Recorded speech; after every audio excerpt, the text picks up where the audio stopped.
नमस्कार। मैं दिलीप सिंह एक बार पुनः आपके समक्ष मूल अधिकारों से विषयक धार्मिक स्वतंत्रता का अधिकार के संबंध में जानकारी लेकर प्रस्तुत हूं। धार्मिक स्वतंत्रता के अधिकार को भारतीय संविधान के अंतर्गत अनुच्छेद 25 से अनुच्छेद 28 तक में सम्मिलित किया गया है। भारत का संविधान जब लागू किया गया था तब उसे आधिकारिक रूप से धर्मनिरपेक्ष घोषित नहीं किया गया था। भारतीय संविधान में धर्मनिरपेक्ष शब्द उसकी प्रस्तावना में 42वें संविधान संशोधन द्वारा समाविष्ट किया गया। भारतीय संविधान निर्माताओं ने प्रारंभ में ही किसी अनावश्यक वाद विवाद से बचने के लिए तय किया कि पंथ निरपेक्षता जैसी किसी पदावली को सम्मिलित न किया जाए, किंतु बाद में 42वें संविधान संशोधन से पंथ निरपेक्ष शब्द को भारतीय संविधान में जोड़ दिया गया। भारत के संविधान निर्माता भारत के सामाजिक ढांचे से सबक लेते हुए यह चाहते थे कि मूल अधिकारों के अंतर्गत धर्म की स्वतंत्रता को सम्मिलित किया जाए। पहले बात करते हैं भारतीय संविधान के अंतर्गत अनुच्छेद 25 में उल्लेखित अंतःकरण की और धर्म को अबाध रूप से मानने, आचरण करने और प्रचार करने की स्वतंत्रता की। भारतीय संविधान का अनुच्छेद 25 प्रत्येक व्यक्ति को अंतःकरण की, धर्म को मानने, आचरण करने और प्रचार करने की स्वतंत्रता प्रदान करता है, किंतु भारतीय संविधान के इस धार्मिक स्वतंत्रता के अंतःकरण और धर्म को मानने, आचरण करने और प्रचार करने की स्वतंत्रता पर प्रतिबंध आरोपित किए गए हैं। ये है लोक व्यवस्था, सदाचार, स्वास्थ्य तथा इस भाग के अन्य उपबंधों के अधीन रहते हुए अर्थात मूल अधिकारों के अधीन रहते हुए प्रत्येक व्यक्ति को, यहाँ व्यक्ति शब्द से आशय भी समझना आवश्यक है। व्यक्ति से आशय है भारत भूमि पर निवास करने वाला प्रत्येक भारतीय नागरिक अथवा गैर नागरिक या विदेशी राष्ट्रों का कोई नागरिक भी इस व्यक्ति की परिभाषा के अंतर्गत सम्मिलित किया गया है। इस प्रकार अंतःकरण की स्वतंत्रता और धर्म को अबाध रूप से मानने, आचरण करने और प्रचार करने का समान अधिकार इस अनुच्छेद 25 के अंतर्गत दिया गया है। सबसे पहले बात करते हैं अंतःकरण की स्वतंत्रता की। अंतःकरण से आशय किसी व्यक्ति की आत्मा, अंतःचेतना अथवा उसके उचित अनुचित के विवेक से होता है। वास्तव में इसे यदि हम अधिक सरलीकृत अर्थ में समझना चाहें तो अंतःकरण किसी व्यक्ति की स्वेच्छा है।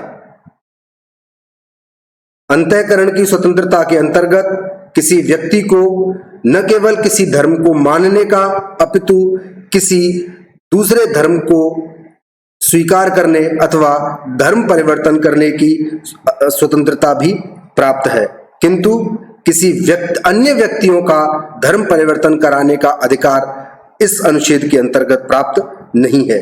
यदि धर्म परिवर्तन में अंतःकरण अर्थात स्वेच्छा के स्थान पर लालच या जबरदस्ती पाई जाती है तो ऐसे धर्म परिवर्तन में राज्य को हस्तक्षेप कर कानून बनाने का अधिकार प्राप्त है। वास्तव में देखा जाए तो अंतःकरण की स्वतंत्रता के अंतर्गत यह सिद्धांत लागू होता है कि किसी व्यक्ति और उसके आराध्य के बीच संबंध पूर्णतः वैयक्तिक हैं तथा न तो राज्य और न ही किसी अन्य व्यक्ति को इसमें हस्तक्षेप का अधिकार प्राप्त है। अंतःकरण की स्वतंत्रता के अंतर्गत ही न केवल आस्तिकों अपितु नास्तिकों एवं किसी भी धर्म को न मानने वाले व्यक्तियों का अधिकार भी प्रच्छन्न रूप में निहित किया गया है। अंतःकरण की स्वतंत्रता का संबंध किसी व्यक्ति की आंतरिक स्वतंत्रता से माना जाता है।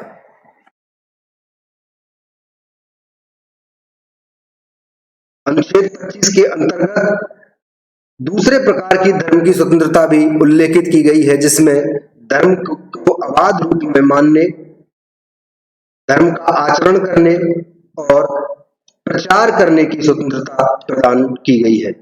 इसका आशय है कि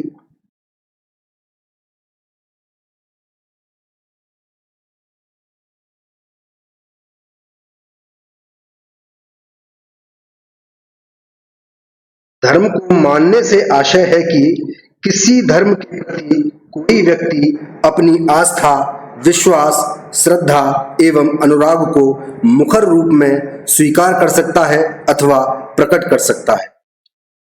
किसी धार्मिक आचरण से आशय यह लिया जाता है कि कोई व्यक्ति धार्मिक कर्मकांड, पूजा पद्धति या उपासना आदि के संबंध में पूर्णतः स्वतंत्र है, वह उनका किसी भी रूप में आचरण कर सकता है। इसी प्रकार धार्मिक प्रचार के अंतर्गत यह अधिकार प्रदान किया गया है कि कोई व्यक्ति अपने उस धर्म जिसमें उसका विश्वास है, उसकी अच्छाइयों का प्रचार प्रसार कर सकता है, उसके संबंध में प्रकाशन कर सकता है अथवा उस धर्म की अच्छाइयों को किसी अन्य व्यक्ति को संप्रेषित भी कर सकता है। किंतु यहाँ संप्रेषण के अंतर्गत आशय यह नहीं है कि किसी व्यक्ति का बलात् धर्म परिवर्तन कराया जाए। इस प्रकार हम देखते हैं कि अनुच्छेद 25 के अंतर्गत अंतःकरण की स्वतंत्रता, जहां वैयक्तिक स्वतंत्रता थी या व्यक्ति की आंतरिक स्वतंत्रता थी, वहीं धर्म को मानने, आचरण करने और प्रचार करने की स्वतंत्रता व्यक्ति की बाह्य स्वतंत्रता से संबंध रखती है।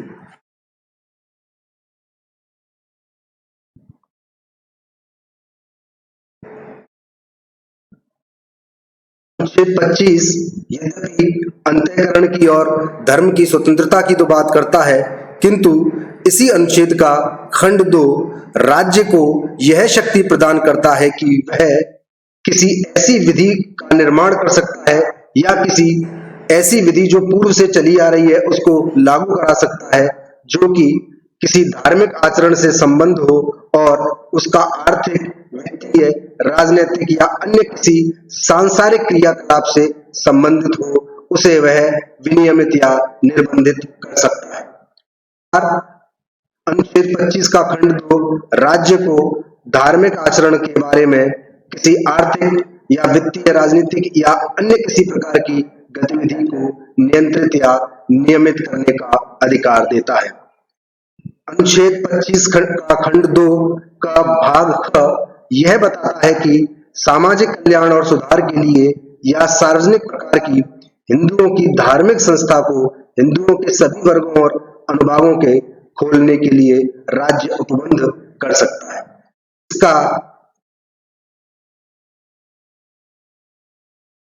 अनुच्छेद 25 के खंड 2 के भाग ख को भारतीय सामाजिक व्यवस्था के ढांचे के कारण स्वीकार किया गया था, क्योंकि भारतीय समाज में जाति व्यवस्था पूरी तरह से घर कर चुकी थी और जाति आधार पर ऐसी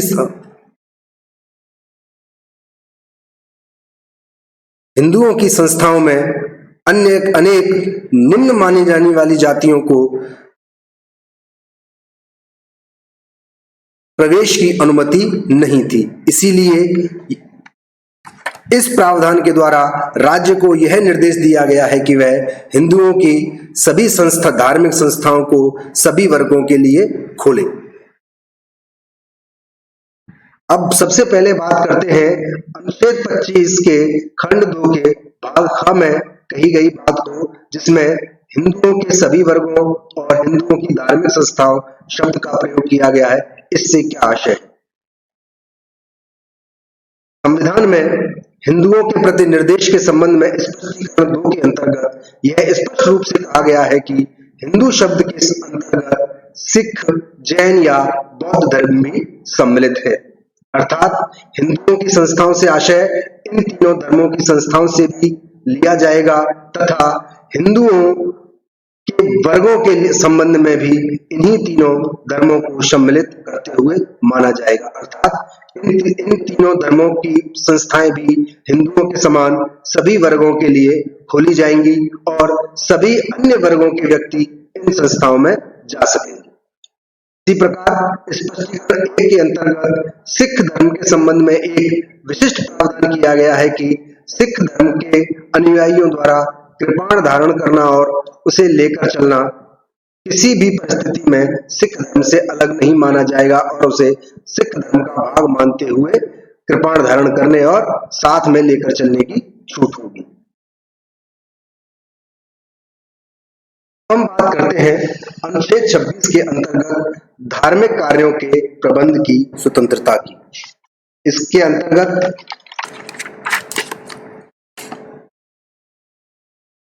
तीन प्रमुख प्रतिबंध भी पूर्व से ही आरोपित किए गए हैं, जो लोक व्यवस्था, सदाचार और स्वास्थ्य है।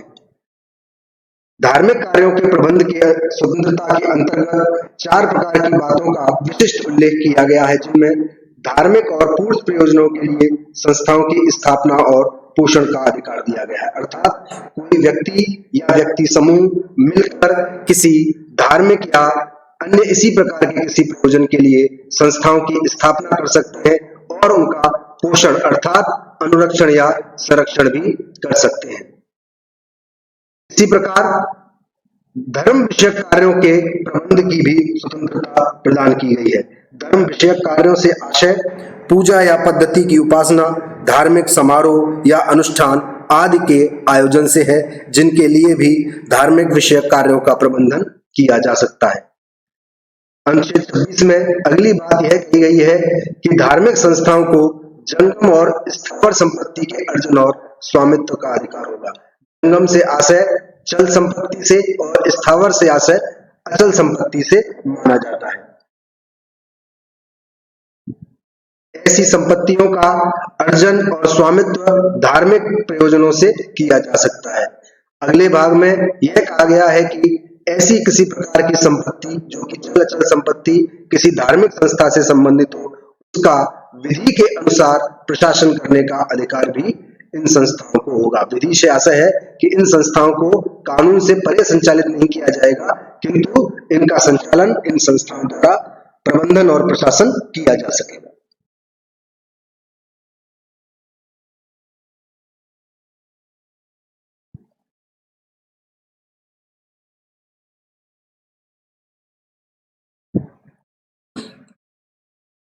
इस प्रकार धार्मिक कार्यों के प्रबंध की स्वतंत्रता के बारे में देखें तो अनुच्छेद 25 और अनुच्छेद 26 एक दूसरे के पूरक है, किंतु अनुच्छेद 25 जहां वैयक्तिक धार्मिक स्वतंत्रता की बात करता था, वहीं अनुच्छेद 26 सामूहिक धार्मिक स्वतंत्रता की बात करता है। अर्थात अनुच्छेद 25 वैयक्तिक स्वतंत्रता है, जबकि अनुच्छेद 26 सामूहिक रूप से धार्मिक कार्यों के प्रबंधन की स्वतंत्रता का अधिकार प्रदान करता है।